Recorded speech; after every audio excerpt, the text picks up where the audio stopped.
ये सवाल तो राजेश ठाकुर पर उठना लाजमी है। नमस्कार, मैं हूं आपके साथ निजाम खान। आप देख रहे हैं राष्ट्र संवाद। राष्ट्र संवाद में आपका स्वागत है। आगे हम चर्चा की शुरुआत करें इससे पहले आप लोगों से एक छोटा सा रिक्वेस्ट है। अगर आप लोग हमारी खबर को फेसबुक पर देख रहे हैं और अगर अभी तक हमारे पेज को फॉलो नहीं किए हैं तो पेज को फॉलो कर लीजिए। यूट्यूब पर देख रहे हैं, चैनल को अगर अभी तक सब्सक्राइब नहीं किए हैं तो सब्सक्राइब कर लीजिए, लाइक कीजिए। वीडियो अगर आपको पसंद आए तो इसको शेयर भी कीजिए और वीडियो के अंत में इस विषय में आप कमेंट कीजिए। तो आइए करते हैं चर्चा की शुरुआत। दरअसल आज हम बात करेंगे झारखंड में कांग्रेस के आलाकमान अधिकारियों की नीतियों पर, क्योंकि 2024 की लोकसभा चुनाव में कांग्रेस के आलाकमान अधिकारियों की जो रणनीति देखी गई या फिर जो काम करने के तरीके देखे गए झारखंड में, इसमें कई सवाल झारखंड के आलाकमान अधिकारी पर तो बनता है।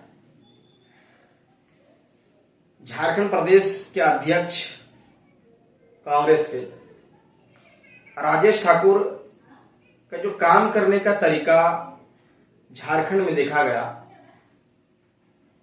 उस पर कहीं ना कहीं सवालिया निशान तो बनता ही है। आगे हम इस पर बात करेंगे कि क्या सवालिया निशान आखिर क्यों बनता है, किन कामों की हम उनकी आलोचना करना चाहते हैं। इससे पहले मैं आपको बता दूं कि कांग्रेस पार्टी के जो कार्यकारी अध्यक्ष है बंधु तिर्की ने तो उन्हें साफ लफ्जों में जो है कि कई बातों को जो है उनके सामने रखा और विरोध जो है कि उनका कहीं ना कहीं विरोध के तरीके से जो है कि बोला। बंधु तिर्की का साफ कहना है कि आपके काम का जो तरीका झारखंड में है वो सही नहीं है। आप पार्टी मजबूत नहीं कर रहे हैं, बल्कि आप पार्टी के पदाधिकारियों को ऊंचा और नीचा दिखाने का काम करते हैं। आपको बता दें, पिछले 2019 के लोकसभा चुनाव में झारखंड में कुल 14 सीट में से मात्र एक सीट पर जो है कि कांग्रेस ने चुनाव जीती थी और 2024 में जो है मात्र 2 सीट पर चुनाव जीती है।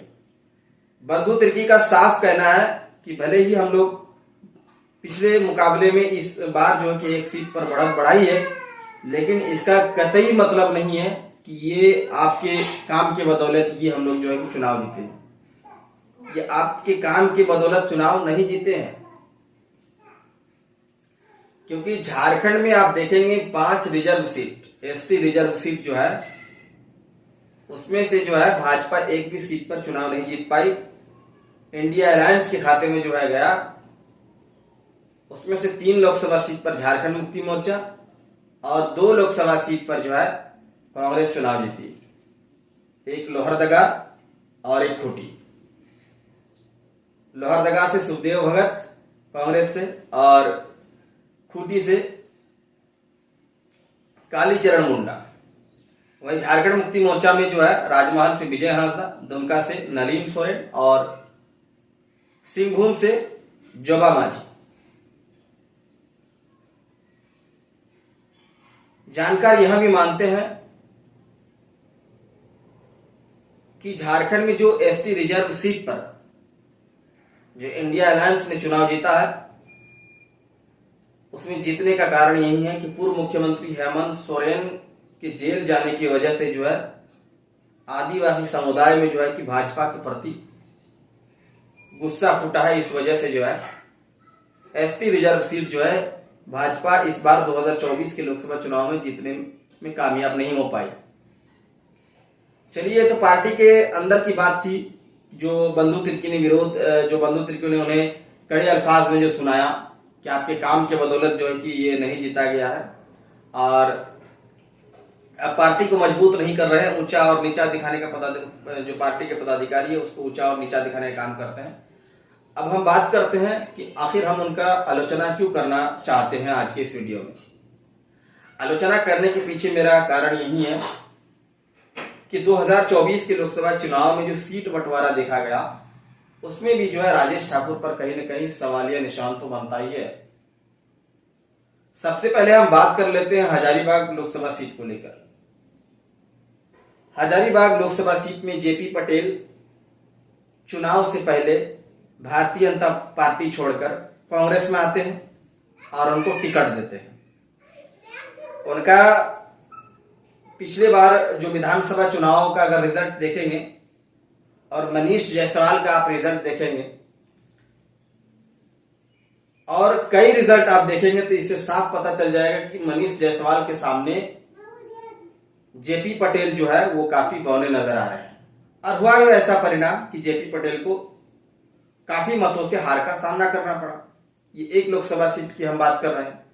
अब आ जाते हैं आप रांची संसदीय क्षेत्र को देखेंगे तो सुबोध कांत सहाय 3 बार के सांसद रहे, उनको टिकट नहीं दिया गया। राम टहल चौधरी भी वहां से सांसद रहे, उनको टिकट नहीं दिया गया। और टिकट किन्हें दिया गया? एक नए चेहरे को दिया गया। सुबोध कांत सहाय की बेटी यशस्विनी सहाय को टिकट दे दिया गया, जो कभी ना चुनाव मैदान में उतरी है ना कभी चुनाव लड़ी है, और उनको टिकट दे दिया गया। आखिर क्यों? रांची संसदीय क्षेत्र से संजय सेठ के सामने किस हिसाब से यशस्विनी सहाय को कांग्रेस ने टिकट दे दिया? ये सवाल तो राजेश ठाकुर पर उठना लाजमी है। यही नहीं, अब हम आ जाते हैं संथाल परगना के क्षेत्र गोड्डा संसदीय क्षेत्र को लेकर, जहां से निशिकांत दुबे भाजपा के फायर ब्रांड नेता के तौर पर जाने जाते हैं। संसद में आवाजें उनकी गूंजती है और कई विकास जो है कि गोड्डा संसदीय क्षेत्र में उन्होंने किया। उनके सामने वो टिकट किन्हें दे रहे हैं? पूर्व में जो है किन्हें टिकट दिया गया था? महागामा की विधायक दीपिका सिंह पांडे को टिकट दिया गया था, जिनकी जो मतदाता संख्या देखेंगे वो भी काफी कम अंतर में थे। जबकि वहां पर 2 कैंडिडेट थे, प्रदीप यादव और फुरकान अंसारी, जिनकी आबादी अच्छी खासी है, यादवों की संख्या भी अच्छी खासी है और मुस्लिमों की भी संख्या जो है अच्छी खासी है। इन 2 कैंडिडेट को टिकट न देकर के किन्हें टिकट दे दिया गया था? दीपिका सिंह पांडे को। ये तो पार्टी के अंदर खाने में विरोध जताया गया, तब जाकर के जो है फिर दीपिका सिंह पांडे का टिकट काटकर प्रदीप यादव को दिया गया। अगर प्रदीप यादव को टिकट न दिया गया होता तो न जाने कितने वोटों के अंतर से हारना पड़ता दीपिका सिंह पांडे जी को। और इस वजह से ही शायद कह रहे थे निशिकांत दुबे कि प्रदीप यादव को टिकट देंगे तो हम प्रचार में नहीं जाएंगे। उनका कारण भी यही था, क्योंकि वो जान रहे थे कि दीपिका पांडे सिंह से भी मेरा कठोर मुकाबला प्रदीप यादव से ही होगा। क्योंकि पार्टी ने किसी तरह से अपना फिर जो है कि वो अपना सुधार किया और फिर प्रदीप यादव को टिकट दिया। तो ये कई सीट पर आप देखें कि जो है कांग्रेस का आलाकमान अधिकारियों की जो काम करने का तरीका था वो कहीं न कहीं काफी भूल था। इसलिए सवालिया निशान तो राजेश ठाकुर पर है। बाकी पार्टी जाने पार्टी को क्या करना है नहीं करना है। बाकी आप लोगों को क्या लगता है इस पर अपनी राय जरूर दें। खबर अच्छी लगे तो लाइक शेयर करें, हमारे पेज को फॉलो करें, यूट्यूब चैनल को सब्सक्राइब करें। धन्यवाद।